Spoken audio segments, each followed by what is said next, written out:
Jackson trying to escape and run for it, and he's got it and more. Lamar Jackson down the sideline. Will they give it to him? They will. Touchdown, Baltimore.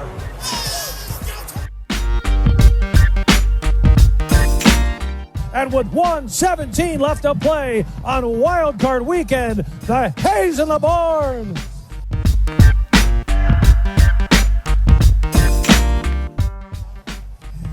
Oh my God! I wish you guys could. I wish we had a camera in here so you could see what we're doing. We're just a bunch of clowns in here. How much fun is that?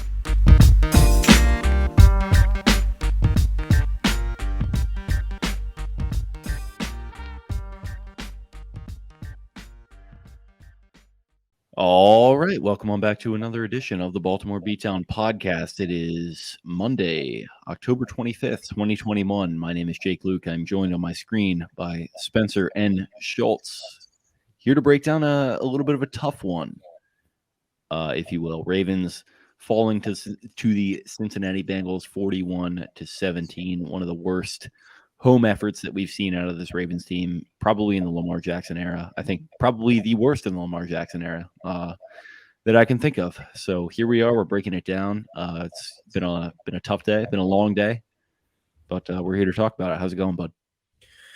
All right. 41-17, you look at it, it hurts. It's a tough pill to swallow. The Ravens had a lead 17-13, I believe, in the second half.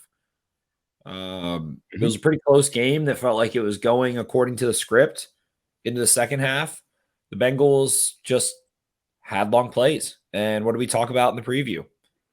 Can't let them get up those big plays. So they do. Ultimately, I think Joe Burrow made plays. The pendulum swung, and I'm not trying to discredit the Bengals at all, but the pendulum swung into the Bengals' favor pretty much every time. Jamar Chase is an absolute stud. He might be and make this like what is the right word? I don't want to call it the prisoner effect, whatever the hell it's called, Stanford, whatever. I don't want to call it Stockholm syndrome. Jamar Chase just might be one of the best 20 players in the NFL. Straight up. Might be. He toasted Marlon Humphrey twice at least and ends up reeling off a long touchdown. And what might get lost in the transcript here in the translation is Joe Mixon has a long touchdown late, and then Samaje Perine has a long touchdown late. And they were pretty pathetic efforts. It reminded me kind of almost of that regular season game against the Titans last year. Like to a T, where it was just they were bigger, they were stronger, they were faster, they were better overall. And those two long touchdowns kind of really make it look ugly. And good. The national media, we've got some mugs and some stuff. Shout out podcastbeatdownmerch.com. You guys can get merch if you want to, be self-deprecating right now, but good. They beat your ass. They whooped you. They beat your ass, and you're going to get to see them again. Jamar Chase whooped you. They had long touchdown runs. Joe Burrow, took a couple shots, stayed in there. And I don't know. I hate to say this, and I really do think Joe Burrow played a nice game, but I wasn't like crazy impressed with him. They got their ass whooped, and it felt so stock, as we like to say. So it was Cincinnati's offensive line played so well, for sure. The Ravens pass rush consequently, connectedly did not play very well. So, but Joe looked good. I thought he, not great, but he did what he had to do. He definitely had a nice game, and he didn't whip their asses. But you're right. That is a great point. To go back, and we'll do Watch It Wednesday, but go back and watch. They picked it up, and a lot of times it felt like, and that a trigger word for me is cover zero, and I don't think they ran that much cover zero, but just leaving those voids in the middle of the field over and over and over and over again. Maybe you should just stick too high. Maybe you should just stick Chuck Clark and Deshaun Elliott back there and make them work down the field a little bit more. Don Wink Martindale, smarter man than I am. I'll never reach that pedigree of football intelligence, but it was not the best. It didn't feel like it was the best. So a lot of lessons to be learned. The Ravens, I tweeted out earlier, I don't know what the hell they are. I kind of make it up a little bit. They're like whatever sounds good. 4-11 going into the bye, 3-10, I don't know what they are going to the bye. They always fucking shit the bed before they go into the bye, and they come out of the bye and win, and everyone says, John Harbaugh, 12-3 out of the bye, 11 and whatever it is out of the bye. So here we are. There you go. They're 0-1 in the division. They got a little slap in the fucking face. Lamar Jackson, not his worst game, but not his best. Definitely not his best. Took too many sacks. Was a little bit too casual in the pocket. The Bengals, we talked about in the preview, they don't blitz a ton. And it felt like they hit him with a couple blitzes and key spots that forced some throwaways and maybe a sack or two. And they're able to take advantage. So you got to give credit to the Bengals. They're a good fucking team. They have a great defense. Their defense is, if you want to talk about what the recipe to beat Lamar Jackson is, you obviously can't play man. You play zone, and you play discipline. And they did. I mean, Lamar hits a beautiful 39, I think, air yard touchdown. Past that, probably like 44, 45, 46 to the end of the end zone to Hollywood Brown to get a 17-13 lead, if I recall correctly. And you had to be perfect there. You had to make a perfect throw. You had to hit them in their weak spot, and their weak spot was a perfect throw. So the Bengals just have a really disciplined zone defense, and they look good, man. They didn't let up a ton. Lamar ran a good bit. I'd say Lamar definitely hurt them with his legs a little bit, but got to give credit to the Bengals. They beat your ass a little bit on the defensive side of the football, and then they were able to limit Lamar Jackson. So they deserve to win that game 100%. It wasn't like there was a bunch of fluky stuff going on.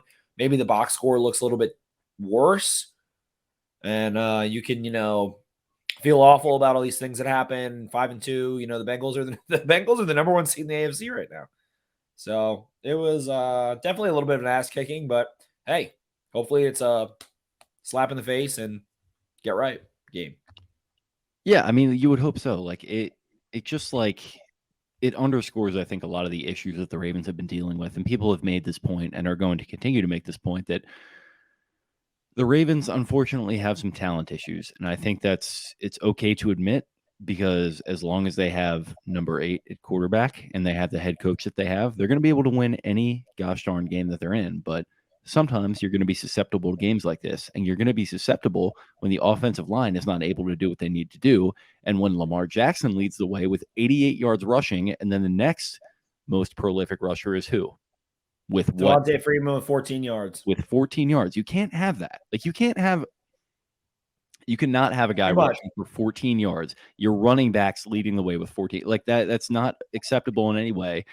And unfortunately, it's just kind of where they're at. Like, I hate to like throw in the towel and say like, oh, they're gonna get better. It can be fixed. There's just a talent issue on the offensive line. And I think the chickens kind of came home to roost a little bit on that one. But ultimately, like, McCary went out. Yeah, McCary went out. That made it even worse. And I think, but ultimately, like, to the more meta discussion, like, that's probably going to be an issue all year, unfortunately. But you know what? Especially once it's cold, playoff, got to win. You want to see them playing really well. Yeah. Yeah. Offensive line's probably going to be a little bit of an issue. It is going to be an issue. It's been an issue so far, but number 8 has papered over it, and it's going to be an issue moving forward. And in my humble opinion, I think Lamar is going to continue to paper over it. But just like sometimes it's when you're facing a quality opponent like this, they can make plays through the air and they can make you try to win a track meet like today.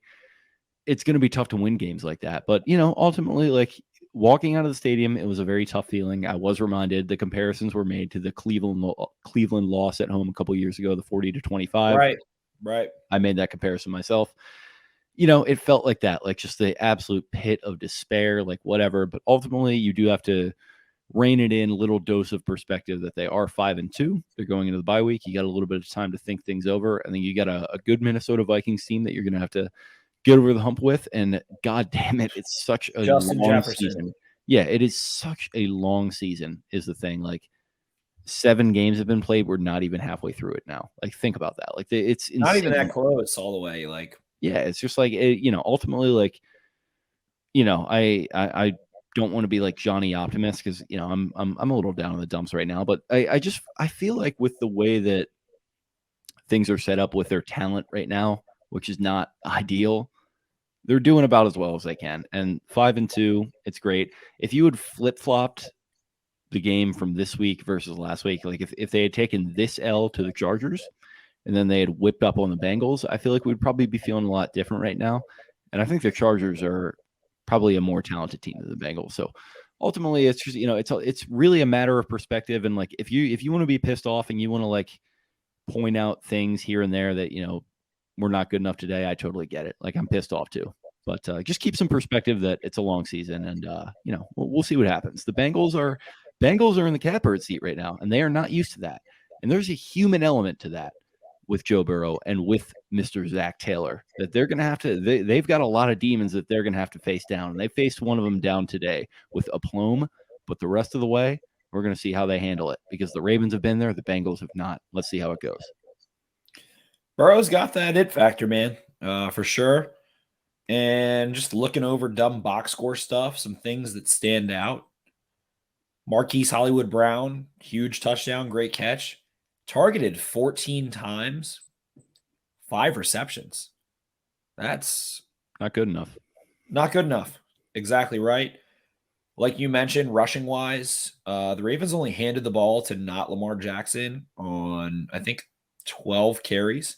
One of those was a Devin Duvernay end around, which I think he did a good job mitigating the loss. Yeah. But overall, Devontae Freeman, a guy that I've, plugged, Tyson Williams, Le'Veon Bell, they have, I think, 11 carries for 29 yards. Not great. Offensive line got beat up. I said in this pregame show with Mike Sands, I thought that the Ravens would have less of a test than they had against the Colts, but more of a test than they had against the Chargers, which I don't think is rocket science, but Bengals did a good job, and they just truly sat back. They play this Madden. It's almost like a Madden 4-3 stack. 4 down linemen, 3 linebackers, 4 DBs that kind of come and go a little bit. And they play discipline. And it definitely limited the offense. The Ravens have a couple key situations they aren't able to convert, a couple key sacks that are taken. There was 2 passes to Mark Andrews that maybe weren't on the money, that were a little hot, and he couldn't reel those in. He doesn't have a huge day. I think one of the lone bright stars was really, that long pass to Hollywood we've mentioned. And then Rashad Bateman, 3 catches, 80 yards. Really good. He had a 35-yarder and a couple big gains there. So that was nice.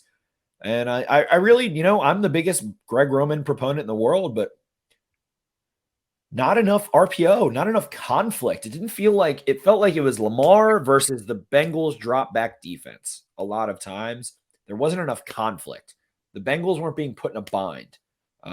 They were put in situations where they could play one-on-one football, or they could, rally to the ball or things like that. So I think it was a little bit of a vanilla game. I wouldn't say this was Greg Roman's best, but at the end of the day, there's a couple penalties. There's a holding penalty, key point in the game. The Ravens are in a couple long situations. And then again, those just 2 touchdowns. We had Samaje Perine and Joe Mixon rattle off, I think, a 21-yarder and a 46-yarder so that was like 67 of the Bengals' 109 yards on those 2 carries. And I thought they relatively contained it otherwise, but it was fluky a little bit. You look at that 41 score, and I'm not discrediting the Bengals. I think they played great defensively. I think Joe Burrow played a clean slate, if you want to call it that, like a keeper. But to look at the box score and realize those 2 late runs, and then realize kind of how those touchdowns occurred, and Jamar Chase has the 82-yarder. It's going to be fun to see the Ravens play them again. CJ Uzomah, I think the 2 best plays I thought that Zach Taylor maybe, or, the Bengals offensive coordinator drew up, were deep shots to CJ Uzomah. Hate to rip on our boy Marlon Humphrey, but lets up a, touchdown there as well on the Uzomah shot. And he's a big boy to take down in space, but Marlon didn't really do a great job there. And, made the little video ahead of this week, little scouting bullshit I do, and said, if you give Jamar Chase a go, if you turn outside, he's going to go inside. If you turn inside, he's going to go outside. Spectacular 82. I mean, all I have to say, and maybe this is a little bit of a homer take or something, whatever, but wouldn't it be nice? Wouldn't it be nice to see someone on the Baltimore Ravens be able to make a touchdown like that? Catch a, 15-yard slant or in, or whatever you want to call it, a post, skinny post, and go about 70 yards the other way. Wouldn't it be nice? Because the Ravens didn't have that today. at all. Bateman made a couple plays. Hollywood makes a great deep touchdown catch. I thought Josh Oliver had a couple nice moments as well, but overall, it wasn't enough. It was a sloppy game, and Bengals whipped their ass. So 5-2. They are. You know what? They got a good kick in the pants. You know what? And those things are going to happen sometimes. And to get it going into the bye, could be worse times to have that happen, especially with a coaching staff like the one that they have and a quarterback like they have. I think they're going to be focused. But let's jump into this mailbag.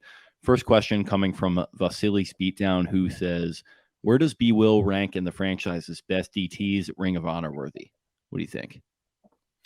I like Haloti. I like the Goose. I like Sam Adams. I like Kelly Gregg. I think Brandon Williams has made the most money of any of them. He sure has. He makes a lot of money, doesn't he? I think that's what our friend here is driving at. Yeah, it's a backhanded question. Shout out Vaz, but he makes some plays, and there's always that great stat when it's whatever Brandon Williams is out, this is what happens. And it's like, what is that a result of? Do you want to examine that further, or do you want to look at the box score? Well, he was playing today, and nothing great happened.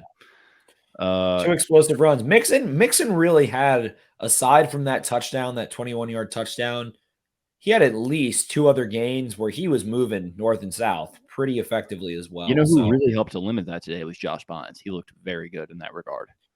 Bynes definitely did a nice job. I was interested. Queen was limited this week, but it might be beyond that. I would say he played maybe 20 snaps, give or take. Yeah. Bynes didn't come off the field, so it was just a weird game, man. Defensively, they it was like the Chase long touchdown, the Uzoma long touchdowns, and then 2 long touchdown runs. And that's 5 plays, so it sounds like a lot. But other than that, on third down, the Bengals were 4 of 13. They had a couple. It was like T. Higgins on an 11-yard little like stop to the sticks route, like once or twice, a couple things. So defense just feels over. I'm going to roll on this one, but defense feels like small, fast, and not overly physical. Jonathan Taylor ran away from them. Jamar Chase ran away from them. So it feels like they're lacking that apex predator back there. Maybe, looking ahead to the draft, a guy that they're never going to get their paws on, but like a guy that you mentioned, I know you like, is like Kyle Hamilton. Probably never going to get him, but love him. So Brandon Williams, not Kelly Gregg. He is not. He sure, you know what? I like the guy. God bless him, but he is not those guys. Kelly McCoy. How much can Boyle help this run game, and do you think it will be enough? I feel like we only need average running back production to be contenders. I agree with that, but like I just don't know where it's going to come from. Like this, it's the offensive line. Like Nick Boyle is going to help a little bit, but like it's the offensive line, and they're not good enough right now, in my opinion. I think that Eric Tomlinson's actually done a really nice job filling in for Nick Boyle, like about as well as you could possibly ask. Can Nick Boyle help? For sure. Another part that is like my own speculation is Lamar looked really strong in the run game today. I think he kind of felt that a little more towards the second, third, fourth quarter, where like I have to, carry this team literally on my back. And I think he did that a little bit. But there's just not a lot of it has to do with missing a guy like Ronnie Stanley. A lot of it has to do with missing a guy like J.K. Dobbins. A lot of it has to do with missing a guy like Gus Edwards. So I like what you said about the chickens coming home to roost. And I think it gives them heading into the bye, it gives them a really honest perspective and maybe reveal some weaknesses. And to be honest, I actually will go even further on this. Something I didn't think about. That Bengals defense today reminded me a lot of what the Bills did in the playoffs. A very disciplined 4-man front. They drop 7 a lot. They'll blitz you here and there. And they'll play good defense. So is that something you can solve in the middle of the season? I don't really think so. So it's tough. It is. Stuart Shock. Do you think this is another example of Wink over blitzing to test a young QB, as he did successfully to Herbert last week and failed with Mahomes in the past? Also, what are your plans for next Sunday off? Next Sunday, dog. I don't know. I'm just trying to get through this week, and then we'll see what next weekend brings me. But as far as over blitzing the young QB, did we see a lot of blitzes? I haven't really dug into the numbers at all. I think a good bit. I think there was a good bit. A lot of pressure looks that might not have always been pressure, but there was definitely a lot of pressure looks, a good bit of blitzes, and I don't want to call it lucky because it felt like Joe Burrow, it throws a really soft, palatable, catchable ball accurately. There was a couple T. Higgins, 11-yard routes on 3rd and 10 or 2nd and 10. And early in the game, I think Chris Evans has like a 3rd and 9 that goes 25, 30 yards in the first quarter, things like that. So it was aggressive for sure. And I think this is maybe a divisional opponent that you respect now. Mm-hmm. That you think, oh, shit, Joe Burrow really can chew us up. Jamar Chase is going to beat our ass. And maybe we should put some defenders in the middle of the field. So, again, I hate to say it and maybe sound like a homer, but those 2 long touchdown runs came at the end of the game. That wasn't really a result of scheme. I don't really like it reminds me again of the Cleveland game, the 40-25. People like talk about that like that was something. Nick Chubb slicing and dicing at the end of the game. One big play from Nick Chubb and that wins them the game. It's like, okay, like that's great and you win by. And then there's another one and then that's game over. Exactly. But let's not act like it was like a massive blowout, not a close game. It's kind of the same thing with this. The Bengals definitely deserve the win and all told, probably like a 10-point win is what I would classify this as, but it wasn't like some sort of they totally classed them, or outclassed them on the field, It was a game into the third quarter. The Ravens had a lead in the third quarter. So I definitely agree there. But at the end of the day, maybe Joe Burrow earns a little bit of Wink's respect. And I mean, he earned Marlon Humphrey's respect. I'll tell you that much. That play he made, you just I don't know what the answer is to him other than to try to take him out of the game. It felt like the safeties weren't a huge factor in this one. And if you make any mistake, Jamar Chase, he is probably a top 5 receiver in the NFL in the immediate future, if not already. So I can't even, I'm laughing because I can't think. Has Marlon Humphrey been beaten to dog shit like that before? Like, no, that was his worst game as a pro, I think. Honestly, like I can't. Like, what other game has he been this bad in? And it really wasn't that terrible. But it was before halftime. Jamar Chase beats it. Both of them were inside. He beats him inside. Runs away from him, gets like 30 yards after the catch. They kick a field goal or whatever. And then the other one is like a 10-yard gain. And I hate to say it, Charles Clark, I'm a big fan. Like, I want to get his jersey. I've been talking him up on this podcast, but it was just kind of that same thing you mentioned the Browns game where it was like kind of like, okay, caught the ball and somebody's going to get him. Oh, nobody got him. Okay, he's gone. So.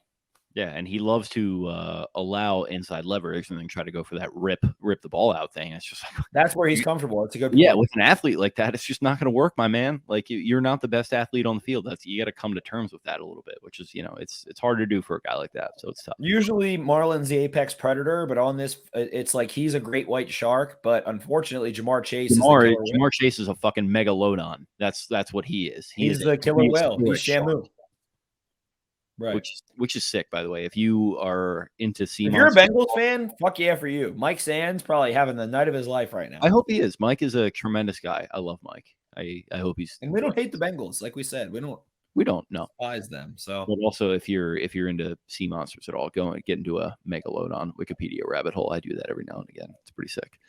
DJ and K, thank God for the bye. That is all. Okay. I'm gonna kind of tear through these a little bit. We don't have to be here all night.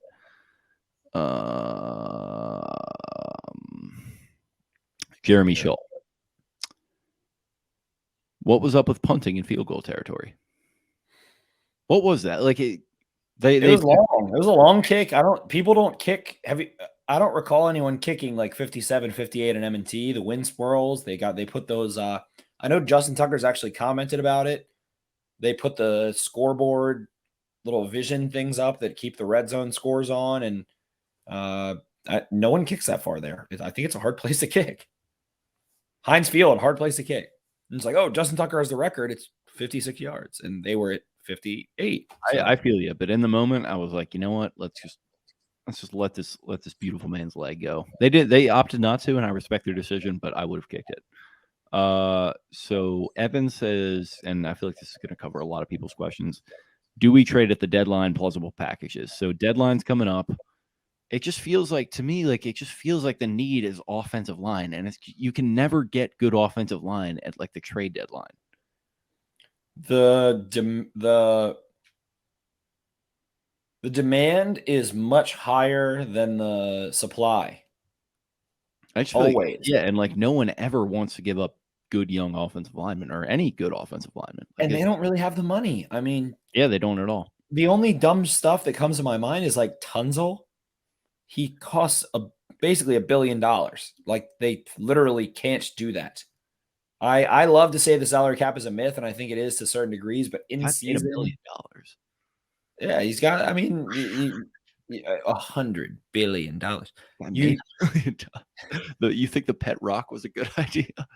Sure it was. Guy made $1 million. What is that even from? Recess? Office Space. Office Space. Yeah. Talking to the jump to conclusions guy. I just don't think. I don't think in the end. I don't think you can trade for a tackle. Like what a terrible day this was. No, and you certainly can't trade for a tackle. There's not going to be any good interior offensive line help, so they're fucked in that regard. The interior offensive line's like they're in such a shitty place. Ronnie Stanley's gone for the year, at least, and the interior is fine. Like it's fine. Orlando Brown had to do what he had to do. That really helped him out. I'm sure he's really happy about that.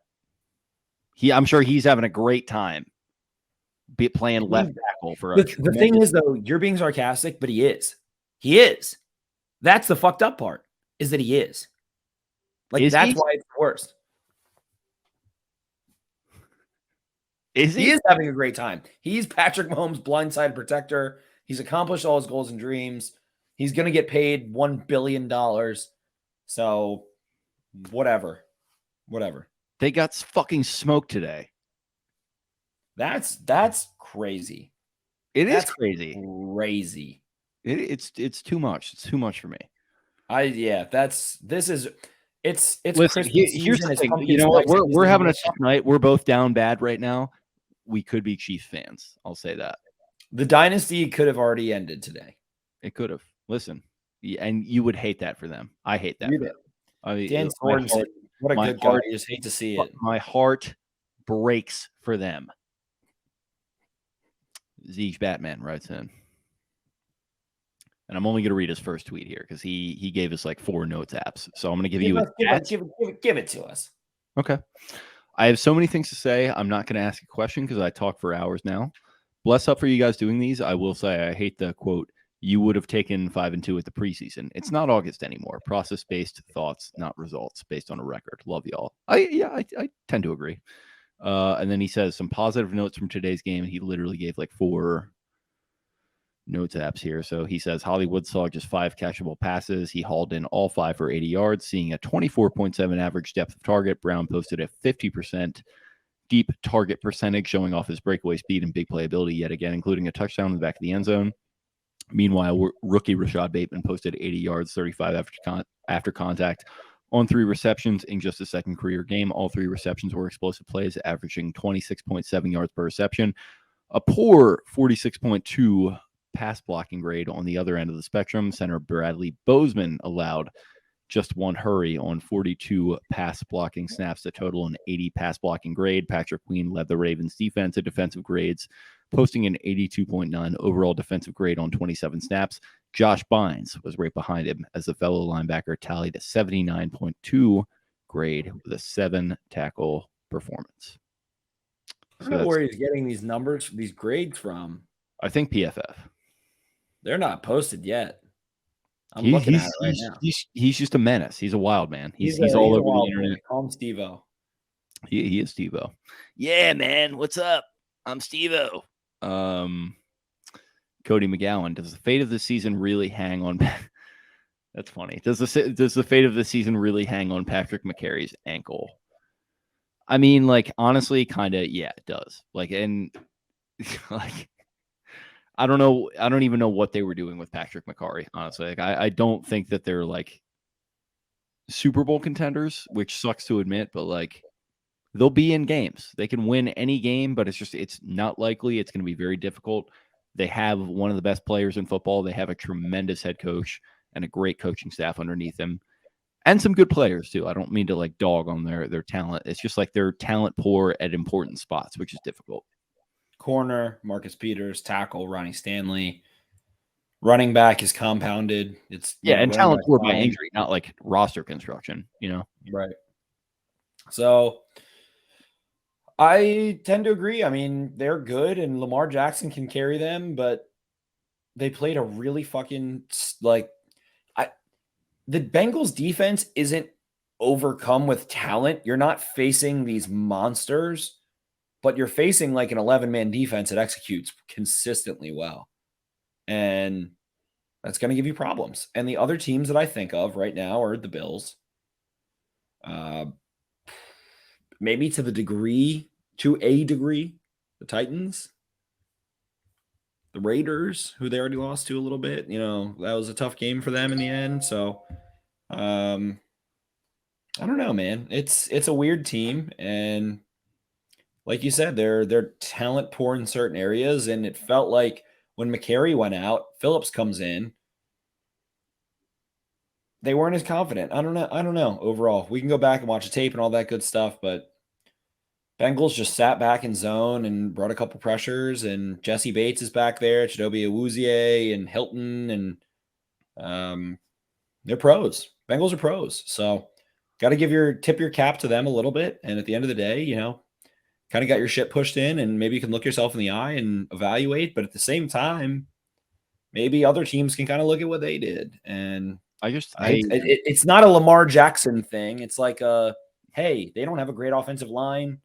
Let's put the pressure on Lamar Jackson all the time and limit big plays thing.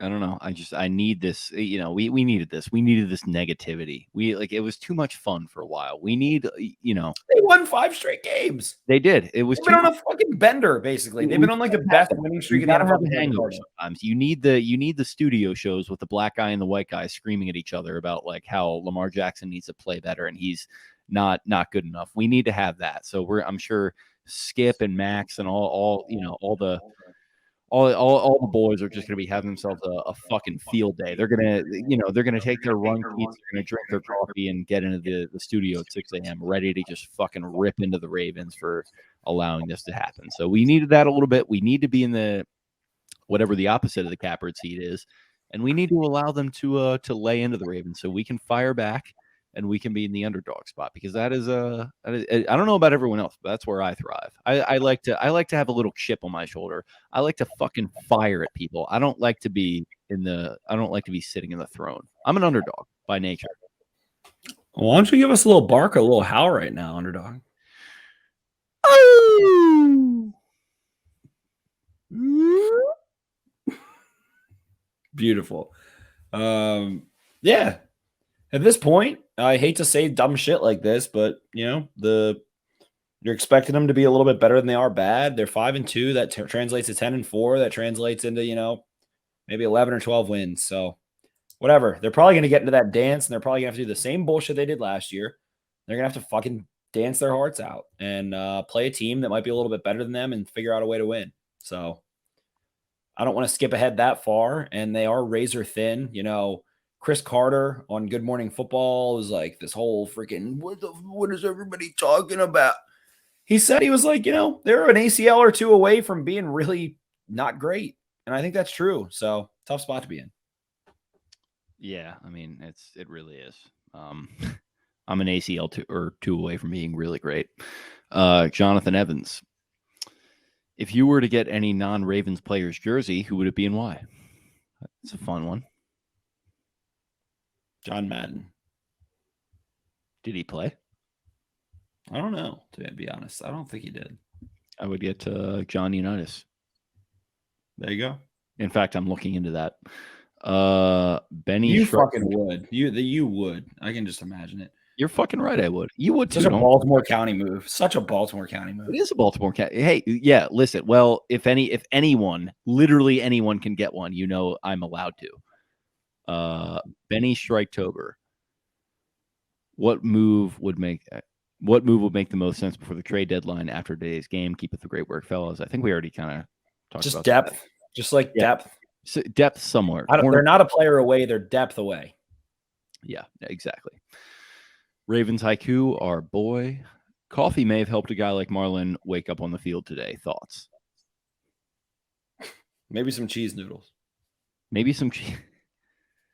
Yeah, maybe just like let's rein it in, Marlon, a little bit. I fucking love you to death, but like let's be a normal person for 1 week and see how that works for us.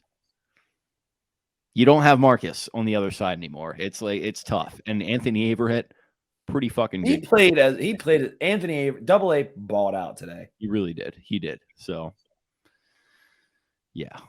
Henry Caligari, thoughts on the pass rush? Failed to get home time after time. Is the solution a trade, coaching, or something else? There is no solution, is my thoughts, and they're not good enough. Drop more into coverage. Do the opposite, and see if you can make Burrow hold the ball. And discipline. Like I said in the fucking pre-show, too high, he's the worst. Single high, he's the best. And maybe, I'm an idiot, but maybe it's that simple. I don't know. Our boy Jordan, how do you think the game goes if they draft? What a little fucker this guy. I love this guy, but how do you think this game goes if they draft Penei Sewell instead of Jamar Chase? It just didn't make sense, and I think I was a little on that dumb side because they had 2 tackles. So it was like their weakness is their center and their guard play. And there wasn't a Quentin Nelson, so whatever. This question is like up our asses anyway, so he's being funny. My response is fuck you. He's just he's a member of the shit posting Orioles Twitter, which is one of my favorite things in the world. It is a nice community. I love him to death, and I appreciate the question. Dan Abe's house. How does EDC handle the tackle position next year? Not sure if Stanley will ever be the same. That's a good question, and I think my opinion, my only thought, or I have 2, is like Juwan James is like you invested in your grandparents like opened a mutual fund that you can't touch until you're 25, so don't even think about it or worry about it, and there might be $0 in there. And the other thought is you draft someone like first round, second round, third round. They're gonna have to draft someone. They're doing that either way. Even if Stanley comes back, you need a right tackle. Like this can't go on. And like Juwan James, like he might. It's like the center situation, which it secretly involves Bradley Bozeman. It's like you've been dealing with this for so long, it just keeps pinching you in the ass. So eventually, you gotta wear some thick leggings. Exactly. And then last one we're going to go with here is our boy Jonathan. I know you guys both go through a lot, especially on game days. We don't play so hot, so I just wanted to shout out you both for always being level-headed with fans who get frustrated. Thanks for all you guys do, and keep up the A1 content. Thank you, Jonathan. We get frustrated too. It's tough. We're both fans at heart as well. And you know what? Other than the game, we had ourselves a nice day today. We met up and we shotgunned a brewski. We had a couple beers. I facilitated you seeing an old friend of yours. It was just a good day otherwise. So, we had a nice day. I think the bane is I seriously can't wear anything Lamar related, and I wore this Wild Dog sweatshirt, and I think that has a little superstish to do with it. But yeah, we're kind of tired of your dumbasses, but we'll be here always. So keep being idiots, and we will too. Yeah, no, we for sure are right on the same wavelength with you. We are both. We'll always be dumb, and we love you guys all the same. We do. We hope you love us. Sometimes it's tough. Sometimes you don't want to sit here for 40 minutes and talk about it, but honestly, it's always cathartic in the end. Honestly, to be honest, I was like, this wasn't the word. We tried to talk about the Bills game, the Titans game the year before. Like, we've come on and done long shows, dissertations about it, but like, I was like, ah, shit. I just ate a bunch of pizza and cannolis and like was like, oh God, I have to record. And then we sit down at the end of the show. Now we're getting to, and I feel good. I feel better. Exactly. My headache is less. It's like, yeah, fuck. Like I don't want to do it, and then you do it. Fuck. Like, okay, this was worth it. So there we have it. All the listener questions. Podcast beatdownmerch.com. Ravens are 5-2. Jamar Chase is AJ Green, is Marlon Humphrey's daddy. It is what it is. The Ravens are 5-2. The Bengals are 5-2, and the Cincinnati Bengals are the class of the AFC North. Good for them. They've just got a free road in front of them to just run in the open field. They're going to take it. They're just going to run. No more issues the rest of the way. Joe Burrow and Zach Taylor and all the boys. They got no problems the rest of the way. They're going to be fine. Ravens, don't worry about them. They're done. Rear view mirror, Ravens are flying maybe 20 forget miles about an hour. them. They're just going to retreat to the corner, and no one's worried about them anymore. Let's leave them back. And the power ranking maybe 11, 12, 13. When you write your weekly articles that are very important to write every single week, that every single website publishes every single week a power ranking of all 32 teams. Those are the lifeblood of the NFL. So that's what we're really waiting for here. Sports Illustrated, ESPN, NBC, CBS, Fox. Shove that down my gullet. That is the important stuff this week. I hope you guys enjoy all of those power rankings. That was me choking on one of them. So there we go. It's going to be fun. Absolutely. Raven season forgotten. We'll flush that away. And it's all about the Cincinnati Bengals for the rest of the day moving forward. No pressure, Zach Taylor. No pressure on you whatsoever. Don't worry about it. You're going to win this thing. No pressure. Exactly. Thank you guys for listening. It's been a tough one, as you can tell. It wasn't that bad. It wasn't. No, that bad. It's not too bad. I'm tired of being a little. It was that fucking Browns game, and the more you say it, it was that Browns game from 2019. So it is. It's the same thing. It's literally the same thing. And that was a tough scene. That was a tough recording scene. If the Ravens suck at home. I'm just gonna say it. They might. They kind of suck at home. Like Colts, Chiefs, whatever, but they also sucked in both of those games of ours. But I mean, just as we saw those 2019 Browns, they just fucking found the open field and they just started running. They ran away with the division that year big time. So it's going to be the same thing this year. Ravens. I don't even wish that evil upon the Bengals. I don't. But it's also like let's be careful before we bury one team and before we anoint another. To quote The Office Bates, let's look before we jump to conclusions. Yeah, let's be careful with that. So, Ravens 5-2, it's, a tough loss to take on the chin for sure. But I think it's going to be fine. They're going to get to at least 10 wins. They're going to be in the playoffs. It's going to be okay. What's Cheese Noodles going to do for a guy like me? That's all. Exactly. Nothing. Marlon, maybe fucking start hitting up your local Starbucks. I know you. And it's funny because he did get an interception. He did. He played like that. That was one of the sickest plays of the day. He tweets, "Are cheese noodles the key to interceptions?" And then he gets one while also letting up 200 provocative stuff going on here. Are you eating interception or cheese noodles before games? Did Marlon Humphrey have cheese noodles before the game? That is the frontal lobe of Baltimore's mind. I'm gonna catch up on. I'm gonna be super depressed tomorrow. I'm just gonna be listening to Guru Punch and catching up on that. So we'll see if they're all right. No, seriously, like I know, like Jamar Chase bat, but like cheese noodles, Chick-fil-A. Ooh, oh boy. Have you been listening?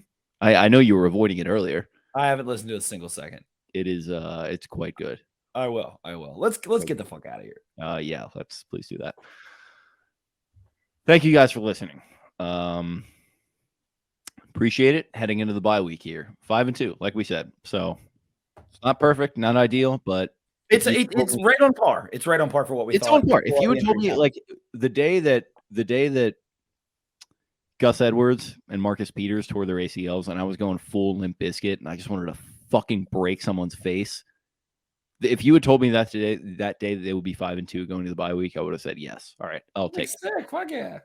So here we are. And I know Zeej Batman is not a big fan of that argument, so I'm sorry, buddy, but that's I got to make it for my own therapy. They should be 17-0 right now.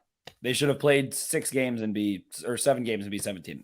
And if you can't see that, then that's your own problem.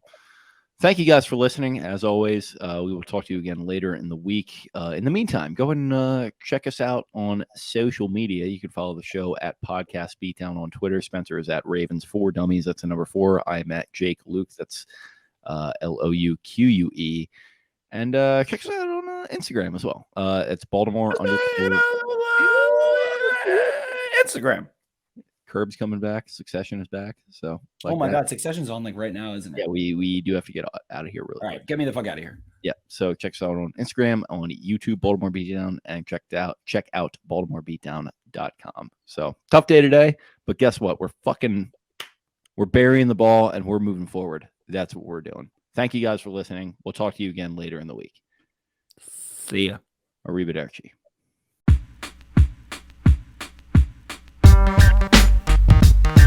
Gorlami.